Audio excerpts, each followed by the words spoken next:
Bismillahirrahmanirrahim. Assalamualaikum warahmatullahi wabarakatuh.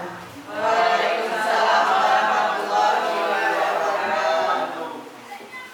Yang terhormat Bapak Sarjito SPD SD selaku Kepala Sekolah SD Negeri 1 Tambong Wetan, beserta Bapak Ibu Guru serta karyawan dan karyawati SDN 1 Tambong Wetan.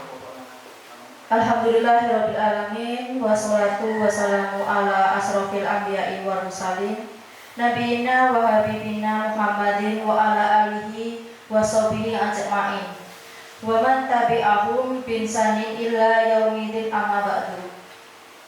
Marilah kita panjatkan puji syukur kehadiran Allah Subhanahu wa ta'ala yang telah memberikan rahmat, nikmat dan hidayahnya kepada umatnya, sehingga kita semua dapat berkumpul di sini dalam keadaan sehat walafiat. Sholawat serta salam semoga tetap tercurahkan kepada junjungan kita, yaitu Nabi Muhammad Sallallahu Alaihi Wasallam, yang telah memberikan kita rahmat dan hidayahnya juga, yang juga telah diridhoi Allah Subhanahu Wa Taala. Bapak, Ibu, dan hadirin yang kami hormati, saya di sini selaku MC atau pembawa acara ingin membacakan susunan acara pada hari ini. Yang pertama yaitu pembukaan, yang kedua menyanyikan lagu Indonesia Raya, yang ketiga penyampaian diseminasi budaya positif, yang keempat yaitu penutup. Hadirin yang terhormat, marilah kita buka acara pada hari ini dengan membaca basmalah bersama-sama. Bismillahirrahmanirrahim. Semoga bacaan basmalah tadi acara ini dapat berjalan dengan lancar tanpa ada kendala apapun. Acara selanjutnya yaitu menyanyikan lagu Indonesia Raya. Hadirin mohon berdiri.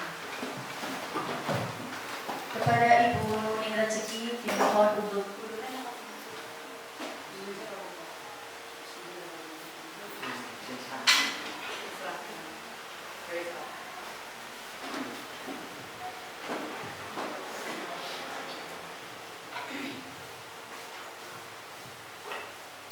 Bapak Ibu semua, marilah kita menyanyikan lagu Indonesia Raya. Hitungan ketiga dimulai. Hiduplah Indonesia Raya.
kasih.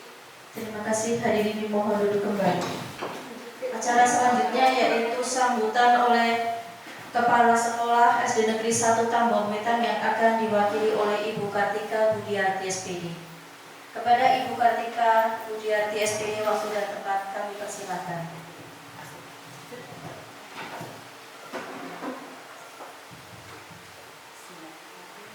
Assalamualaikum warahmatullahi wabarakatuh. Waalaikumsalam warahmatullahi wabarakatuh. Pertama-tama marilah kita panjatkan puja dan puji syukur kita kehadirat Allah Subhanahu wa Ta'ala yang mana telah melimpahkan rahmat dan hidayahnya kepada kita semua sehingga kita bisa duduk bersama di SD Negeri 1 Tambon Wetan dalam acara diseminasi aksi nyata modul 1.4 budaya positif dalam keadaan sehat walafiat tanpa kekurangan suatu apapun. Yang kedua, saya mengucapkan terima kasih kepada bapak-bapak dan ibu-ibu SD Negeri 1 Tambon Wetan yang telah meluangkan waktu pada hari ini untuk melaksanakan kegiatan diseminasi teman kita yaitu Ibu Sri Lumantari SPD. Semoga kegiatan siang hari ini nanti berjalan lancar dan saya di sini mewakili Bapak Sarjito SPD SD selaku Kepala Sekolah memberikan dukungan penuh kepada Bu Sri Lumantari. Semoga nanti ilmunya bisa dikembangkan untuk SD Negeri 1 Tambon Wetan dan untuk teman-teman semuanya. Begitu saja yang bisa saya sampaikan. Semoga acara nanti berjalan lancar. Terima kasih. Wassalamualaikum warahmatullahi wabarakatuh.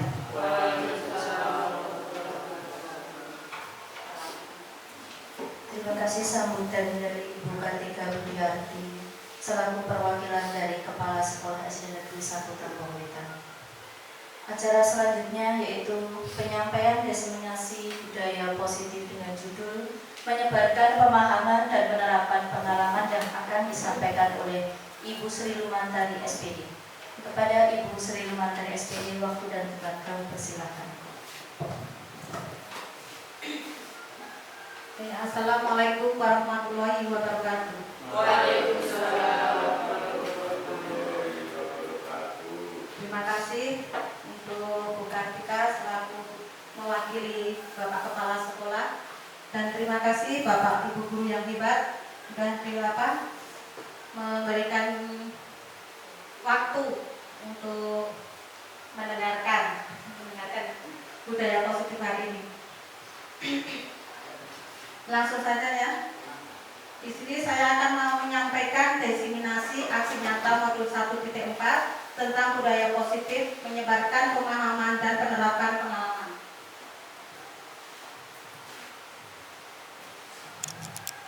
Konsep inti budaya positif yang pertama perubahan paradigma belajar, yang kedua disiplin positif, yang ketiga nilai-nilai kebajikan, yang keempat kebutuhan dasar manusia, yang kelima motivasi perilaku manusia, yang keenam posisi kontrol guru, yang ketujuh keyakinan kelas, yang kedelapan segitiga restitusi.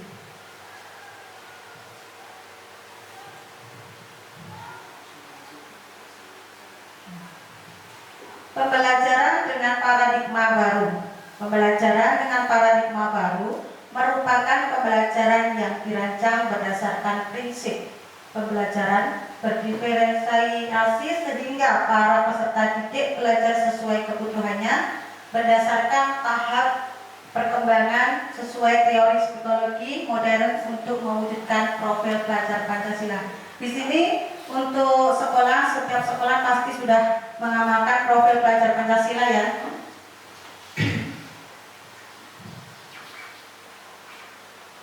Miskonsepsi tentang teori kontrol. Ilusi guru mengontrol murid. Yang kedua, ilusi bahwa kritik dan membuat rasa bersalah mampu menguatkan karakter. Yang ketiga, ilusi bahwa semua penguatan positif efektif dan bermanfaat. Yang keempat, ilusi bahwa orang dewasa berhak memaksa.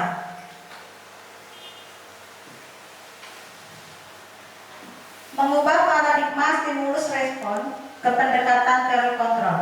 Di sini ada dua, stimulus respon dan teori kontrol. Untuk stimulus respon yang pertama, realitas atau kebutuhan kita sama, tetapi teori kontrolnya realitas atau kebutuhan kita tidak sama atau berbeda. Yang berikutnya, stimulus respon semua orang melihat yang sama, tetapi teori kontrolnya setiap orang memiliki gambaran yang berbeda. Yang ketiga, stimulus respon kita mencoba mengubah orang agar berpandangan sama dengan kita, tetapi teori kontrol kita berusaha memahami pandangan orang lain tentang dunia.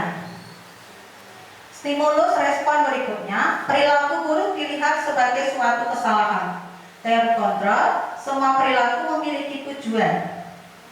Untuk stimulus respon selanjutnya, orang lain bisa mengontrol saya, tetapi teori kontrol hanya ada yang bisa mengontrol diri Anda. Hanya Anda yang bisa mengontrol diri Anda. Selanjutnya, stimulus respon. Pemaksaan ada pada saat bujukan.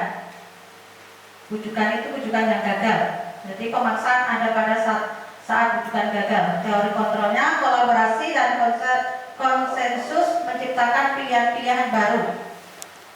Stimulus respon berikutnya, model berpikir menang atau kalah. Teori kontrolnya model berpikir menang-menang.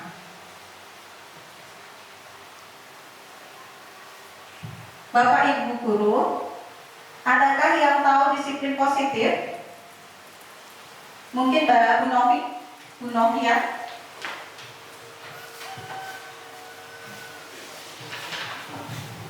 Ya, disiplin positif ya, menurut saya disiplin positif itu sebenarnya sudah kita lakukan di kelas maupun di sekolah kita. Contohnya ketika kita berangkat sekolah itu Bapak Ibu guru berangkat pukul 7, anak pun pukul 7.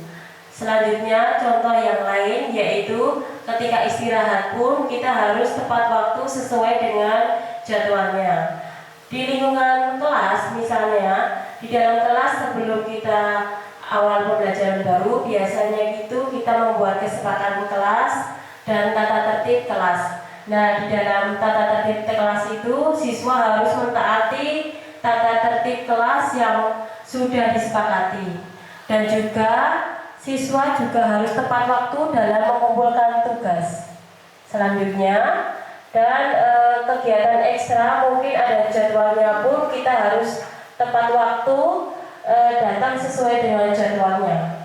Untuk seragam pun, seragam itu harus sesuai dengan jadwal seragam pada hari apa digunakan seragam tersebut. Jadi harus sesuai dengan jadwalnya, begitu. Oke, terima kasih. Jawaban yang sangat luar biasa untuk Mbak Novia. Tepuk tangan untuk Mbak Novia. Sangat jelas sekali ya, Bu Novia ternyata luar biasa. Untuk disiplin positifnya, di sini Mbak Bu Novia sudah menerapkan di kelasnya.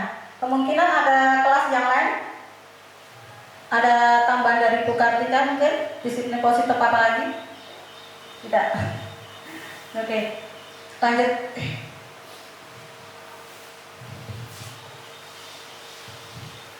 Disiplin positif. Disiplin positif merupakan salah satu cara penerapan disiplin yang bertujuan untuk menumbuhkan kesadaran serta memberdayakan peserta didik tanpa imbalan penghargaan atau reward, ancaman atau hukuman. Sebagai pendidik, tujuan kita adalah menciptakan peserta didik yang memiliki disiplin diri sehingga mereka berperilaku mengacu kepada nilai-nilai kebajikan universal dan memiliki motivasi intrinsik dalam perubahan perilaku ke arah yang lebih baik.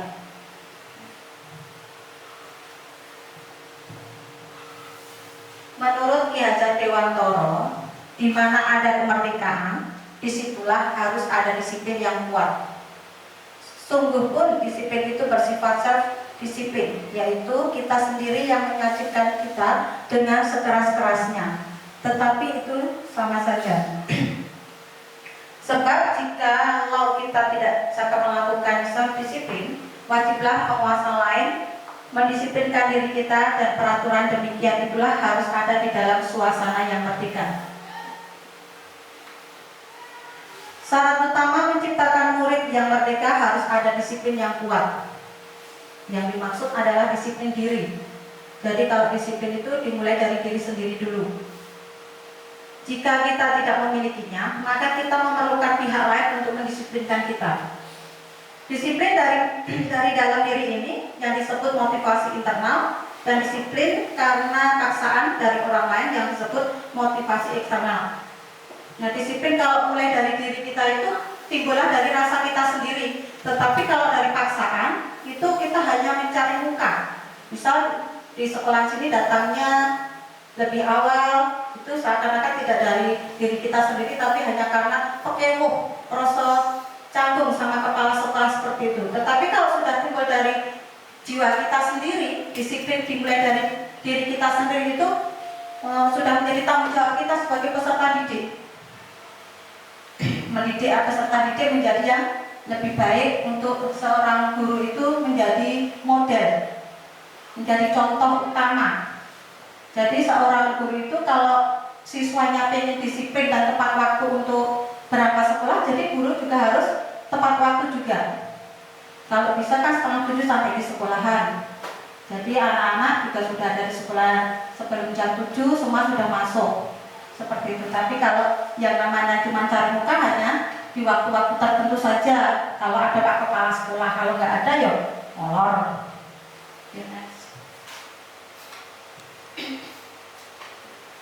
Selanjutnya, nilai-nilai kebajikan.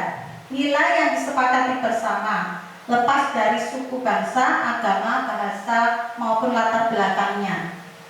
Contoh nilai kebajikan institusi atau organisasi.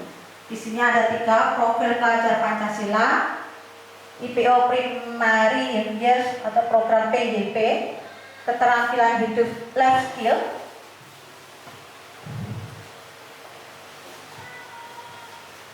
profil pelajar Pancasila, beriman dan bertakwa pada Tuhan Yang Maha Esa dan berakhlak mulia, berkebinekaan global, gotong royong, mandiri, kreatif, dan bernalar kritis.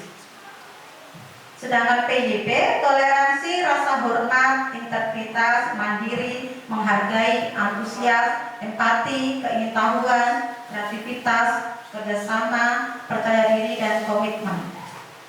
Keterampilan hidup life skill, dapat dipercaya, lurus hati, pendengar yang aktif, tidak merendahkan orang lain, dan memberikan yang terbaik dari diri.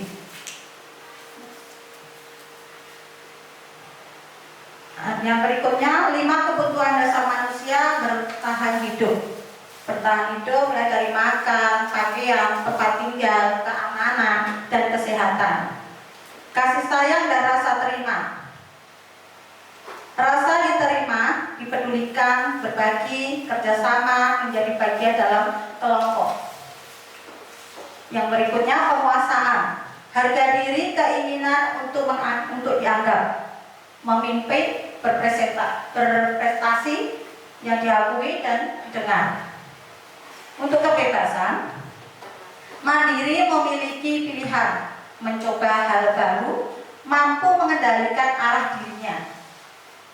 Yang berikutnya, kesenangan, bermain humor, antusiasme, tertawa. Breaking dulu ya. Masih ingat lagunya Pak Delman?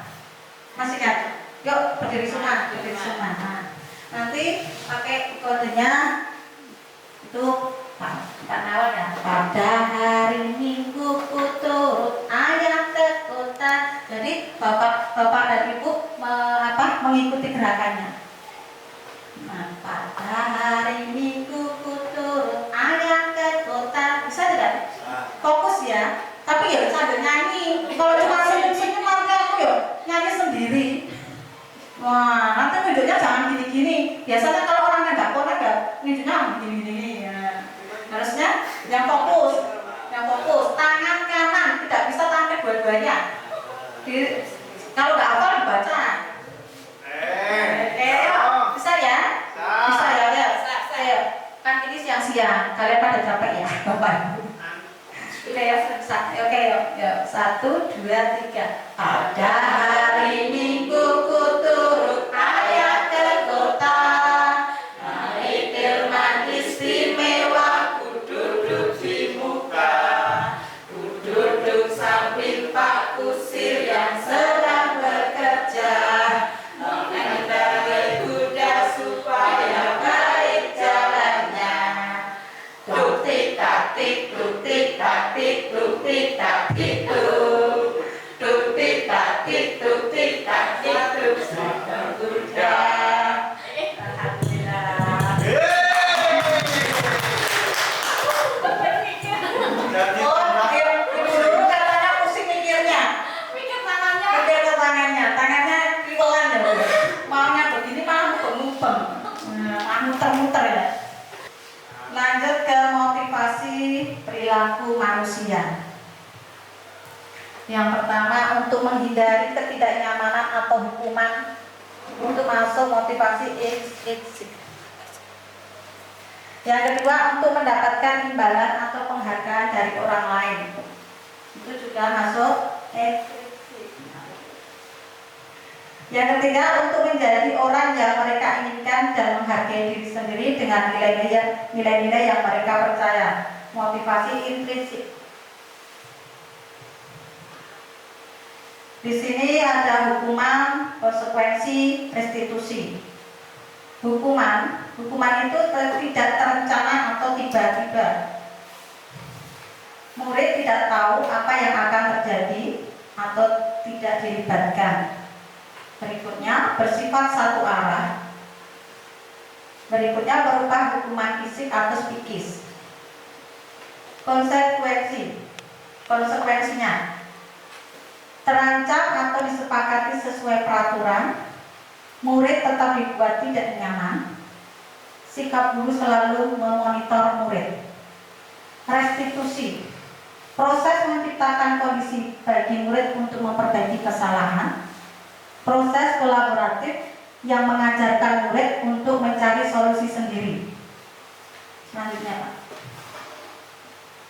Nah, di sini ada 5 posisi kontrol guru. Ada penghukum, ada pembuat merasa bersalah, ada teman, ada pemantau, ada manajer. Nah, di sini saya mau tanya dulu. Di sini saya mau tanya, Bapak Ibu guru, kira-kira memakai posisi kontrol yang mana kira-kira untuk Bu Nurul? Ya, Bu Nurul pakai posisi kontrol yang mana Bu Nurul? Ya, terima kasih. Untuk saat ini saya menggunakan posisi kontrol sebagai teman. Kenapa?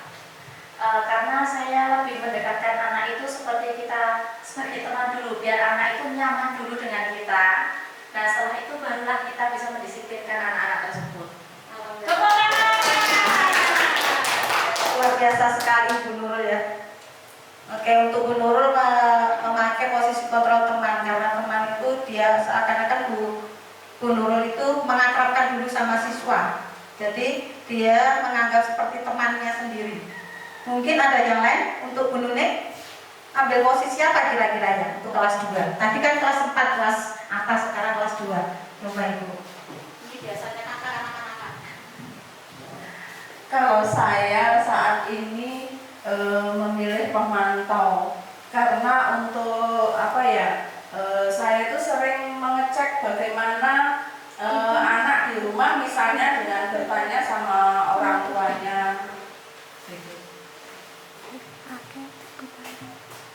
Oke, terima kasih. Tepuk tangan untuk Bu Nuneng. Bu Nuneng suka memantau ya ternyata. Iya, anaknya itu kalau nggak dipantau nanti lari ya Bu.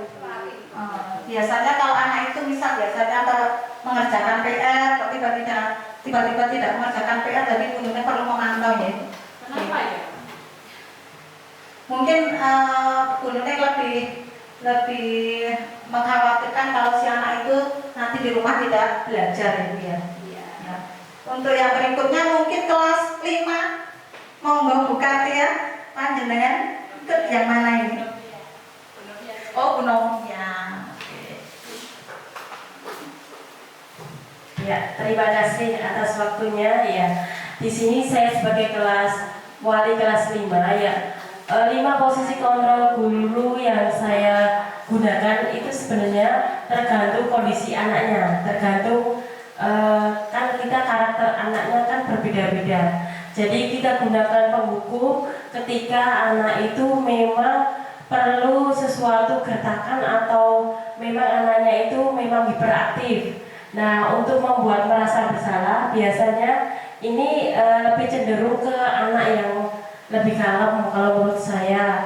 Nah, untuk teman itu kita harus pendekatan sama anak, pendekatan secara internal dulu untuk memasukkan sebuah disiplin positif mungkinnya. Jadi untuk selanjutnya yaitu pemantau. Pemantau memang kita harus berkoordinasi dengan wali murid ya, khususnya kalau ketika di dalam kelas itu ada sebuah permasalahan atau masalah-masalah.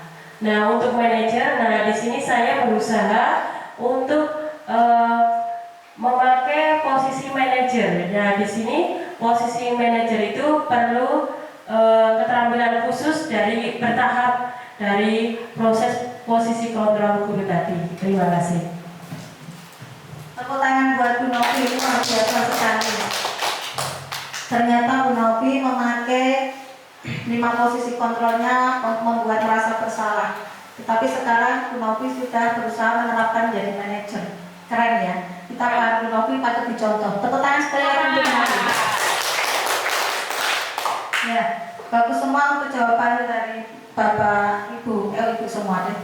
Yang menjawabkan Ibu semuanya tadi. Nah, kita lihat dulu untuk videonya. Kira-kira bagusan yang mana? Kira-kira perlu pilih yang mana? Antara 5 posisi kontrol itu nanti di sini diputarkan videonya.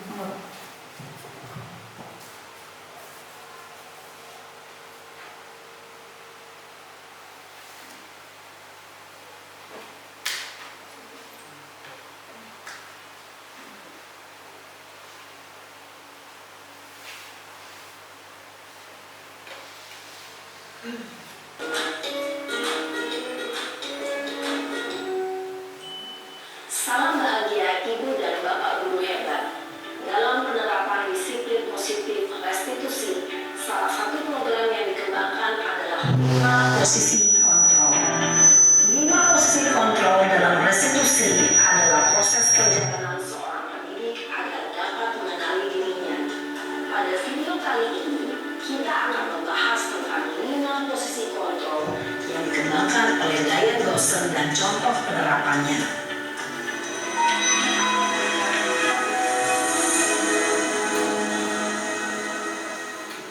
5 posisi kontrol itu adalah 1. Posisi penghukum, 2. Posisi pembuat merasa bersalah, 3.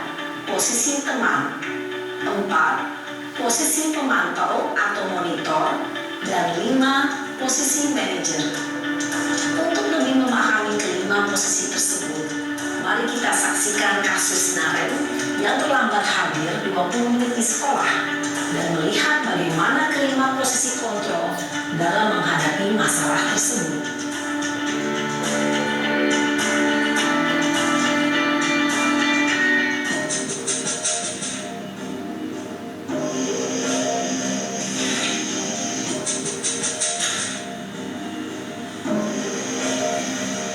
Naren! Sini kamu! Selamat pagi, Bu. Selalu terlambat. Kamu deh, pasti terlambat. Maaf, Bu. Saya Apa? Apa coba? Alasan kamu apa lagi? Kapan sih kamu tidak terlambat? Malas sekali ya kamu jadi anak. saya Dasar pemalas. Gak kapok-kapok sih kamu. Sudah berapa kali terlambat? Sana, kamu keliling lapangan basket 2 kali. kenapa saya harus keliling lapangan basket, Bu? Kenapa? Kamu lawan ibu. Berani-beraninya jawab. Sudah terlambat, masih berani jawab pula. Sekarang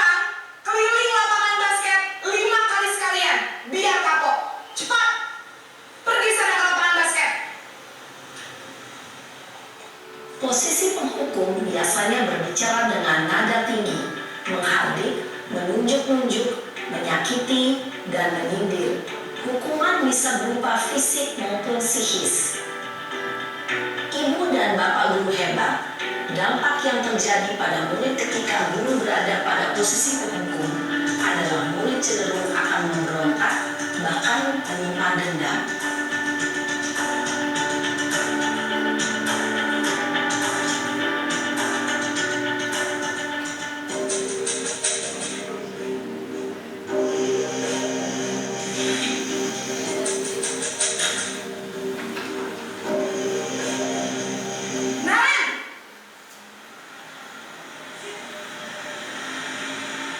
Selamat pagi, Bu. Naren, kamu kenapa terlambat lagi, nak? Ya Tuhan, Naren, kamu senang ya bikin ibu susah ya? Kalau kamu terlambat lagi, nanti ibu yang ditegur bapak kepala sekolah, nak. Disangka ibu tidak bisa membina kamu. Duh, gimana ini? Maaf, Bu. Duh, Gusti Naren, kamu suka ya kalau ibu ditegur bapak kepala sekolah?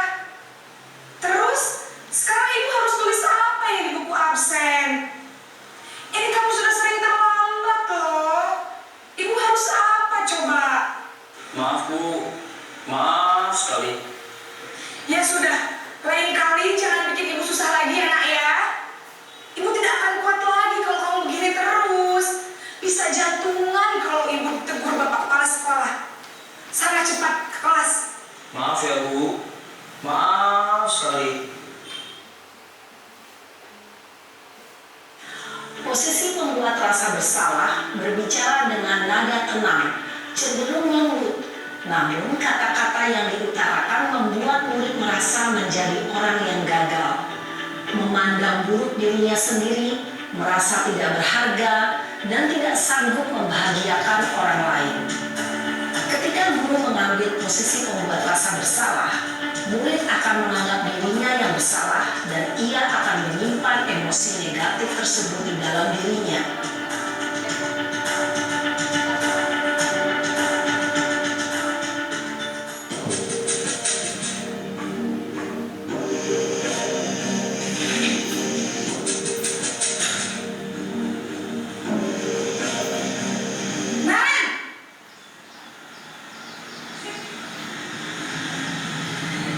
Selamat pagi, Bu. Wah, sudah jam berapa ini, nak? Terlambat lagi ya, sayang. Iya, Bu. Habis ibu saya lupa membangunkan saya, Bu. Kamu malah menyalahkan ibu kamu. Kamu bukannya anak yang larinya paling kencang. Kok terlambat sih? Iya, Bu. Saya memang terlambat bangun tadi. Jadi, biarpun saya lari kencang, tetap gak kekejar, Bu. Ya sudah sana. Nanti lain kali larinya lebih kencang lagi ya. Biar gak terlambat lagi. Bikin senang ibu. Demi ibu. Bisa kan? Bisa lah, Bu. Ya sudah sana masuk kelas. Ibu beresin urusan absen kamu. Kamu ini ada-ada saja. Dalam posisi teman, guru berbicara dengan nada suara ramah, akrab, cenderung bersenda gurau untuk menjaga suasana tetap santai. Murid akan merasa senang, aman, dan akrab dengan guru. Identitas yang tercipta adalah identitas sukses atau berhasil. Namun, perlu diingat, karena ini masih dorongan eksternal, maka ada faktor ketergantungan dari murid kepada orang tertentu.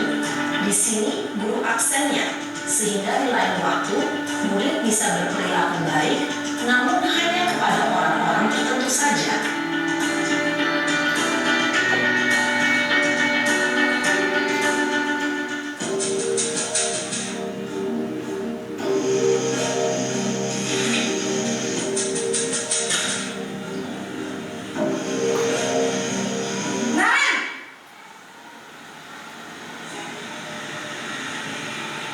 Selamat pagi, Bu.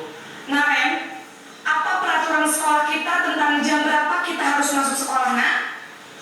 Kita harus di sekolah jam 7, Bu. Iya betul, sekarang sudah jam 7.20.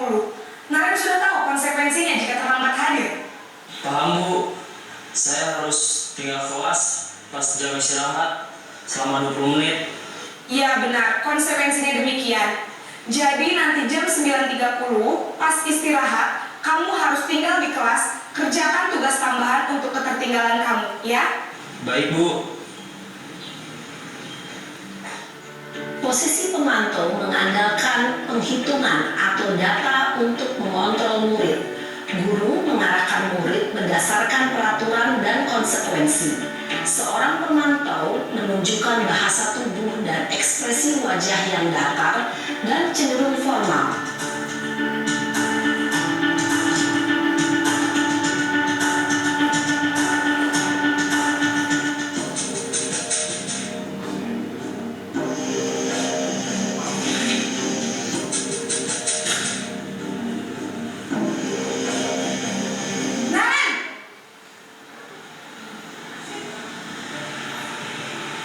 Selamat pagi, Bu. Selamat pagi, Naren. Maaf, Bu. Saya terlambat. Iya, sekolah masuknya jam 7, sekarang sudah jam 7.20. Jadi sekarang bagaimana ini, Naren? Maaf, Bu. Saya lupa setel alarm saya semalam. Baiklah, menurut kamu, keyakinan sekolah yang mana yang perlu kamu tingkatkan? Menghargai diri sendiri dan orang lain mungkin ya, Bu. Setuju. Jadi, apakah Naren meyakini prinsip saling menghormati tersebut? Iya, Bu. Saya meyakininya. Apakah Naren bersedia memperbaiki masalah keterlambatan ini? Bersedia, Bu. Bagaimana kamu akan perbaiki masalah keterlambatan ini? Saya akan coba untuk tidak lupa menyetel alarm saya, Bu. Baik, kalau Naren lupa menyetel alarm di rumah, ada orang yang kira-kira bisa bantu mengingatkan tidak? Ada, Bu. Kakak saya, Kak Emma. Ada lagi selain Kak Emma? Selain Kak Emma, ada ibu saya. Baik, jadi yang mengingatkan Naren adalah Kak Emma dan ibu kamu ya? Kira-kira akan mulai setel alarm kapan nih, Naren? Setelah pulang sekolah, akan segera saya lakukan.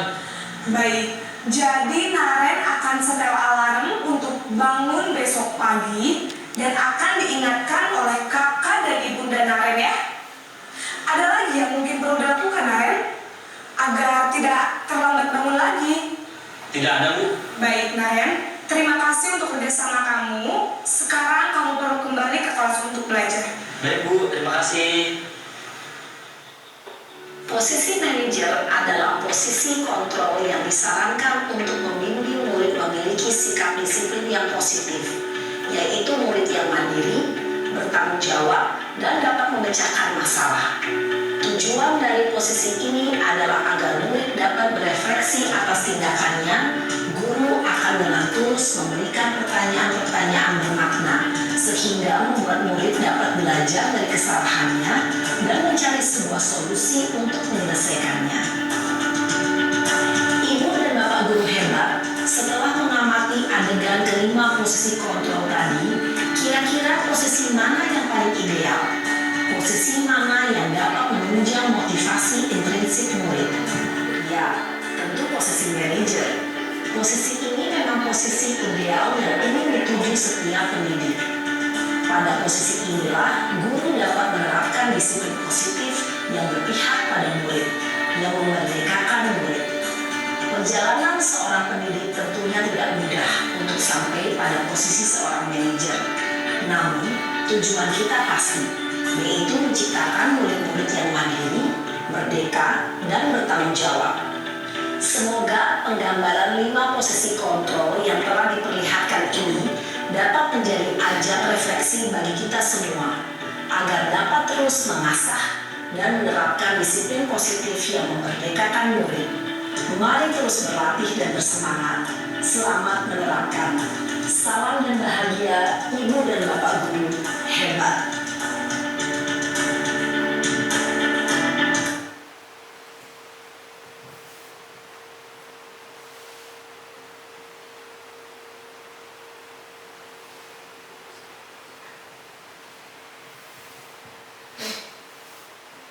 Oke, terima kasih Bapak Ibu sudah melihat video tadi tentang 5 posisi kontrol guru. Tadi ada beberapa guru yang memakai 5 posisi kontrol itu sebagai teman, sebagai pemantau, sebagai pembuat merasa bersalah ya.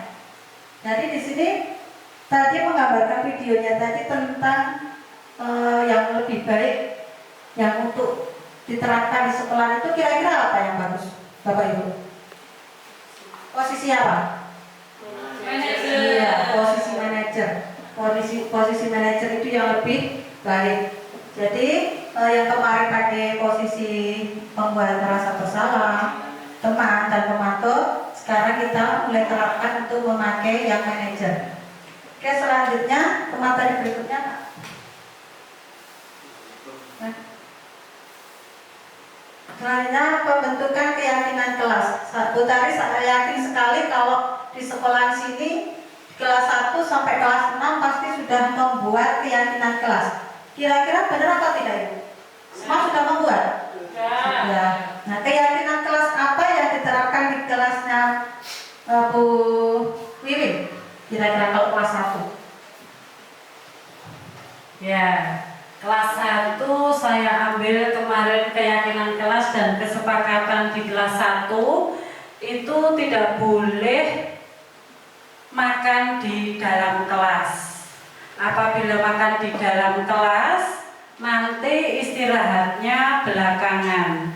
Dan apabila mengerjakan tugas cepat selesai, bonusnya, hadiahnya istirahat duluan. Terima kasih Bu Tari. Terima kasih luar biasa. Tepuk tangan buat Bu Wiwin. Bu Wiwin sudah menerapkan di kelasnya bahwa anak atau peserta didiknya tidak boleh makan di dalam kelas.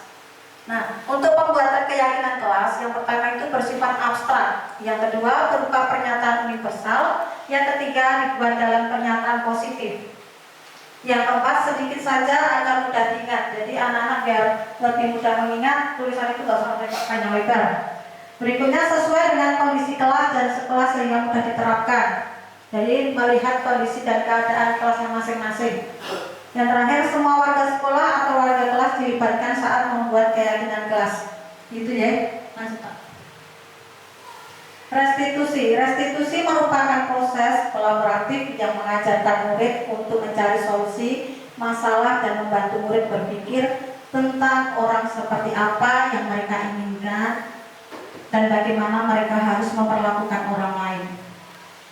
Restitusi bukan untuk menebus kesalahan, namun belajar dari kesalahan, memperbaiki hubungan, sebuah tawaran bukan paksaan, fokus pada solusi dan karakter bukan tindakan, mengembalikan murid yang bersalah pada kelompoknya.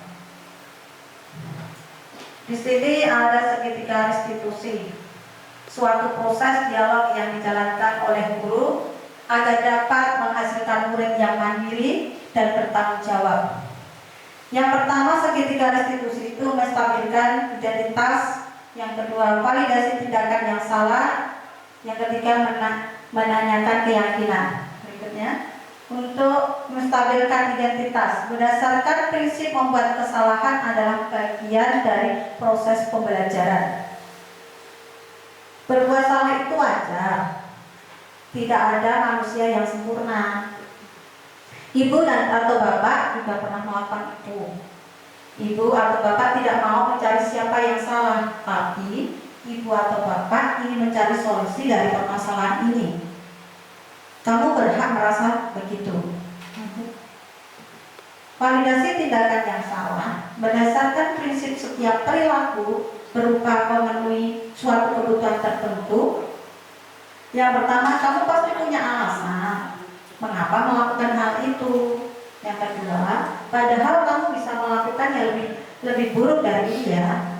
Yang ketiga, kamu patut bangga karena telah melindungi sesuatu hal yang penting buatmu. Yang terakhir, kamu melakukannya karena mempertahankan sesuatu yang penting bagimu. Menanyakan keyakinan berdasarkan prinsip teori kontrol bahwa pada dasarnya kita termotivasi secara intrinsik. Yang pertama, apa keyakinan kelas kita? Nilai-nilai apa yang telah disepakati bersama? Seperti apa gambaran sebuah kelas yang ideal menurut kamu? kamu ingin menjadi orang yang seperti apa? Di sini ada video tentang restitusi. Jadi kita simak sekali lagi videonya ya.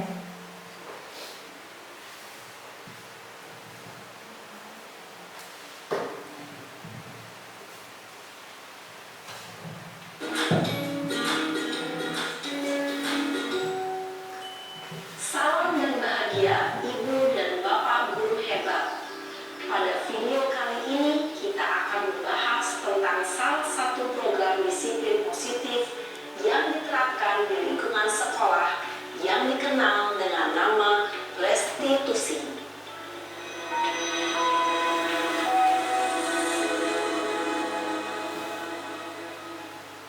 Restitusi dikembangkan oleh pakar pendidikan Diane Gosson, berlandaskan pada teori kontrol Dr. William Gleason. Segitiga restitusi adalah suatu proses dialog yang dijalankan oleh guru atau orang tua agar dapat menghasilkan murid yang mandiri dan bertanggung jawab. Pada saat guru di posisi manajer, aspek yang dikembangkan pada murid adalah motivasi intrinsik, sehingga penanaman nilai-nilai kebajikan dapat tumbuh dan berkembang menjadi suatu kebiasaan positif yang akhirnya membentuk karakter murid. Proses dialog ini terdiri dari 3 langkah yang digambarkan pada ketiga sisi pada segitiga restitusi. Sisi pertama adalah menstabilkan identitas. Sisi yang kedua adalah validasi tindakan yang salah. Dan sisi yang ketiga adalah menanyakan keyakinan. Ibu dan Bapak guru, berikut ini akan ditunjukkan bagaimana seorang guru berada dalam posisi manajer menggunakan penerapan segitiga restitusi.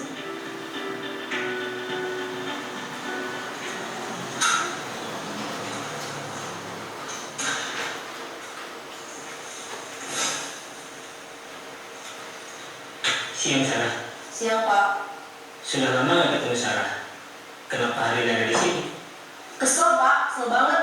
Masa aku dikatain tukang fitnah Pak? Ya aku marah lah. Aku balik dikatain Eka di depan kelas. Kesel banget. Oh begitu. Ya pasti kamu marah dan kesal. Bapak juga akan marah apabila ada yang menuduh Bapak seperti itu. Kemudian pada saat itu kamu mau melakukan apa? Ya saya langsung ngatain Eka lah Pak. Kesel banget. Saya bentak-bentak dia depan teman-teman lain. Oh begitu. Pasti kamu melakukan seperti itu karena suatu alasan tertentu, bukan? Iyalah, masa saya diam saja Pak? Ya saya bela diri lah. Masa saya dituduh tukang fitnah? Ya wajar lah. Mempertahankan harga diri itu sesuatu yang penting buat kamu. Untung kamu tidak bertindak lebih gegabah lagi. Hanya membentak-bentak. Iya Pak. Untung saya masih bersabar dan hanya membentak saja. Sudah gemes padahal, saya pasti bela diri lah. Ya pasti ya. Tapi kamu memilih untuk tetap bertahan dan bersabar. Kamu memilih untuk tidak berbuat lebih parah lagi, bukan? Iya. Nah, sekarang coba kita lihat lagi. Tindakan kamu yang bentak-bentak Eka di kelas. Tindakan kamu itu kira-kira sesuai dengan keyakinan kelas atau prinsip kamu tidak? Enggak lah Pak. Capek Pak jadi pemarah. Jadi keyakinan atau prinsip mana yang kurang sesuai dengan keinginan kamu? Ya, saya sebenarnya sangat menghargai orang lain. Mungkin saat itu saya menjadi emosi, jadi tidak menunjukkan sikap itu. Kamu meyakini tidak? Menghargai orang lain itu penting buat kamu. Yakinlah Pak. Iya, setuju. Kita harus saling menghargai. Namun, ada juga keyakinan yang kita sepakati yang perlu kita jalankan apabila kita sedang marah, bukan? Ya saya bisa lebih proaktif, mulai dengan diri sendiri. Saya bisa jadi lebih bersabar, mengambil waktu jeda untuk berpikir mau apa selanjutnya. Kira-kira kamu bersedia memperbaiki masalah ini tidak? Bersedia Pak. Kalau kamu memperbaiki masalah ini, kamu akan menjadi orang seperti apa? Saya akan menjadi orang yang bertanggung jawab kali ya Pak. Dan senantiasa proaktif. Iya, menurut kamu bagaimana rasanya menjadi orang seperti itu? Ya nyaman lah, bangga bisa bersabar dan menahan diri. Baiklah kalau begitu. Yuk kita pikirkan bagaimana memperbaiki masalah ini.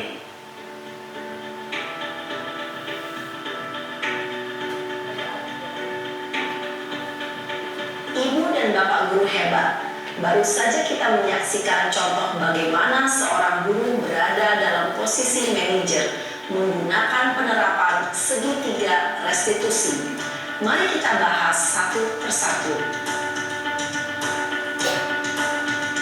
Pada sisi pertama, menstabilkan identitas berdasarkan pada prinsip bahwa membuat kesalahan adalah bagian dari proses pembelajaran. Sisi pertama dari segitiga ini berperan menggeser identitas murid dari identitas gagal ke identitas sukses. Murid yang sedang bertingkah laku yang tidak pantas atau menarik diri saat itu sedang mengalami identitas gagal. Bila kita mengkritiknya, maka posisinya tidak akan berubah. Kita bisa mengajukan pernyataan-pernyataan ini. 1. Membuat kesalahan sesuatu yang wajar. 2. Manusia tidak ada yang sempurna. 3. Kita bisa memperbaiki masalah ini.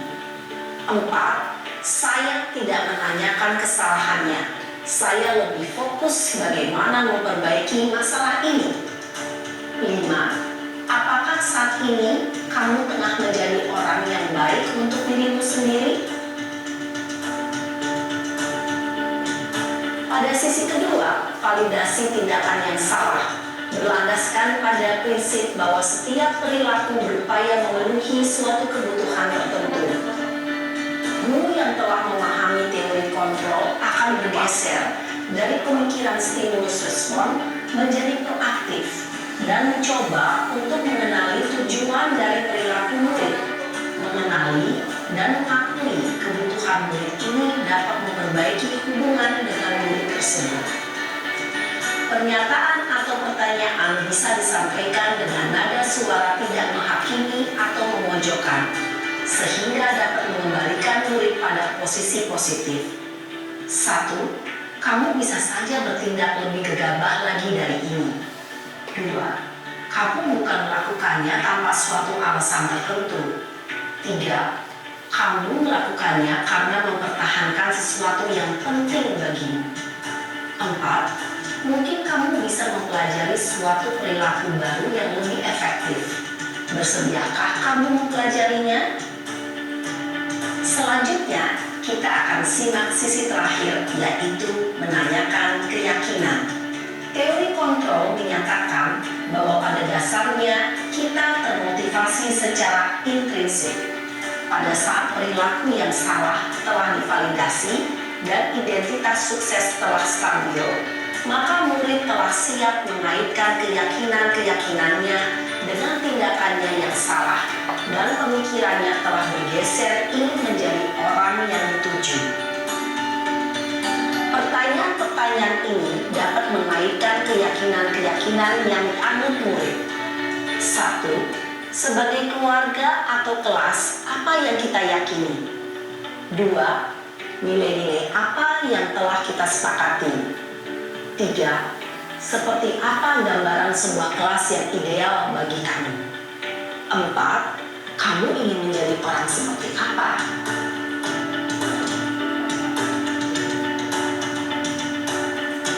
Dalam menerapkan segitiga restitusi, perlu diperhatikan beberapa hal, yaitu 1. Perilaku yang salah perlu dikaitkan dengan nilai-nilai atau keyakinan-keyakinan yang telah disepakati atau dituju. 2. Kesediaan orang yang melakukan kesalahan untuk memperbaiki masalah. 3. Pemecahan masalah sebisa mungkin relevan atau memiliki hubungan dengan masalah yang ada.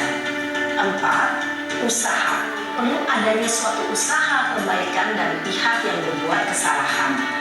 5. Waktu. Perlu didedikasikan waktu dari pihak yang berbuat kesalahan. Tanyakan kapan akan mulai diberlakukan usaha untuk memperbaiki masalah. Dengan memahami struktur penerapan segitiga restitusi, diharapkan guru dapat menerapkan posisinya sebagai manajer dengan mengajukan pertanyaan-pertanyaan bermakna yang dapat membuat murid menjadi lebih percaya diri, bertanggung jawab, dan mandiri. Nah, Ibu Bapak Guru perlu tidaknya mengikuti ketiga tahapan dalam segitiga restitusi bergantung pada ringan beratnya suatu permasalahan. Misalnya, bila permasalahan tersebut ringan, maka tidak perlu dijalankan secara berurutan. Bahkan bisa semudah menanyakan apa keyakinan yang kita sepakati. Dengan menjalankan segitiga restitusi, dengan mengajukan pertanyaan-pertanyaan bermakna, diharapkan murid menjadi lebih kuat secara pribadi, dapat membuka wawasan murid agar dapat menyelesaikan permasalahannya sendiri, semakin percaya diri, mandiri, dan merdeka. Salam dan bahagia, Ibu Bapak Guru hebat.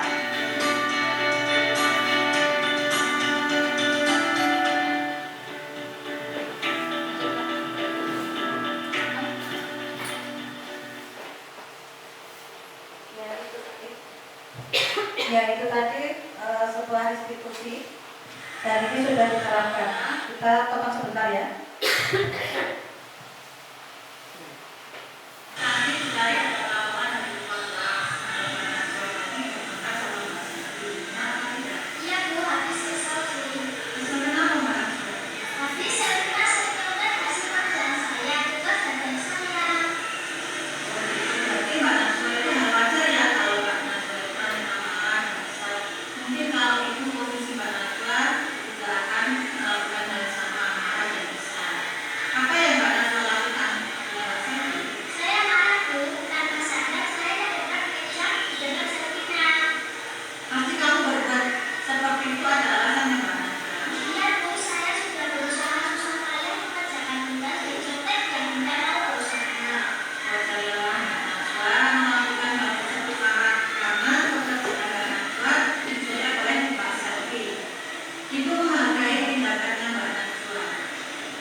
Ya, itu tadi restitusi yang sudah saya terapkan di kelas saya.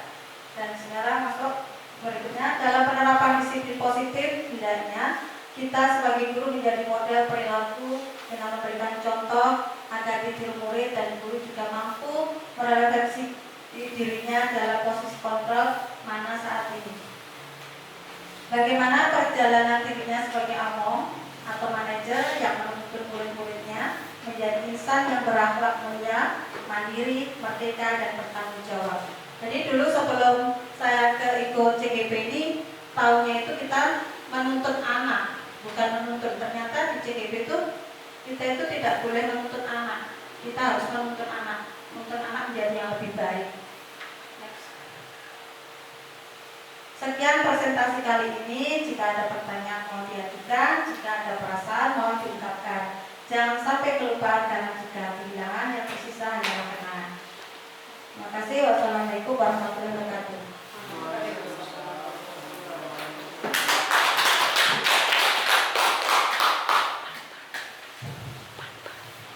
Terima kasih pemaparan destinasi yang sudah disampaikan oleh Ibu Sri Lumantari.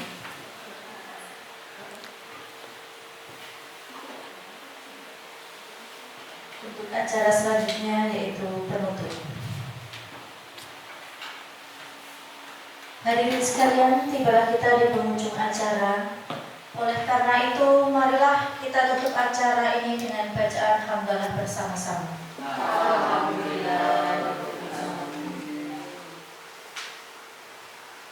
Terima kasih atas kehadiran Bapak Ibu sekalian pada hari ini. Semoga pertemuan ini mendapatkan manfaat untuk kita semua. Saya selaku MC meminta maaf apabila ada salah kata yang kurang berkenan di hati sekalian. Wabillahi taufiq wal hidayah. Wassalamualaikum warahmatullahi wabarakatuh. Waalaikumsalam warahmatullahi wabarakatuh.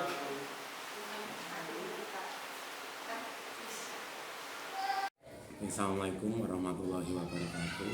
Terima kasih atas waktunya kaitannya dengan kegiatan diseminasi yang kemarin dilaksanakan oleh Ibu Sri Lumantari SPD. Kegiatan budaya positif apa yang disampaikan kemarin, alhamdulillah sangat luar biasa.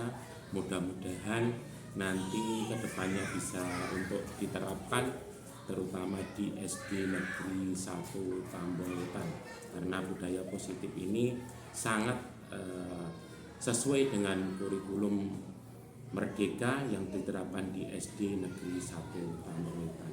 Terima kasih. Akhirul salam. Assalamualaikum warahmatullahi wabarakatuh. Assalamualaikum warahmatullahi wabarakatuh.